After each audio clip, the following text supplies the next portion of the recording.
Les personnes vulnérables de la ville climatique de Tchonk ont eu l'accompagnement du PIPAD, soutenu ici par la Fondation Canal 2 et le réseau des femmes de la Ménois, pour leur donner les outils nécessaires, question de lutter contre le Covid-19, mais également leur montrer comment fabriquer le liquide hydroalcoolique et les cache-nez.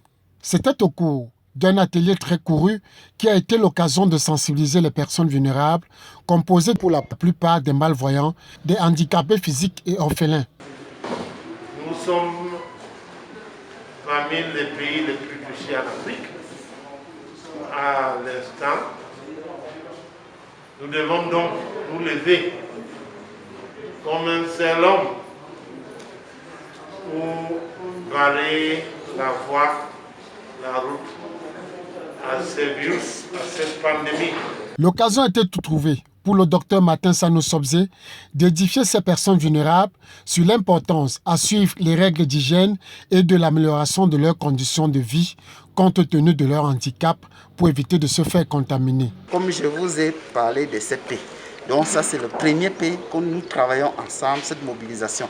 L'autre P qui m'intéresse, c'est le plaidoyer, la mobilisation communautaire avec les chefs du village, avec les chefs du quartier, avec les groupes vulnérables aujourd'hui. La Fondation Canal 2, dirigée par Mme Colette Chatué, n'est pas son premier geste dans la ville de Tchonk.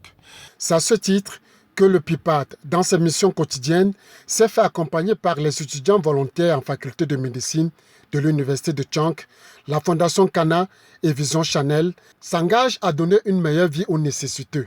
Ainsi, des cache-nez, du savon, des bonbonnes pour contenir de l'eau et bien d'autres effets leur ont été remis, d'où leur satisfaction de n'avoir pas été oubliés. La cérémonie s'est tenue en présence du préfet du département de la Ménois, qui d'ailleurs s'est réjoui de cette initiative et va d'ailleurs s'étendre dans des zones rurales.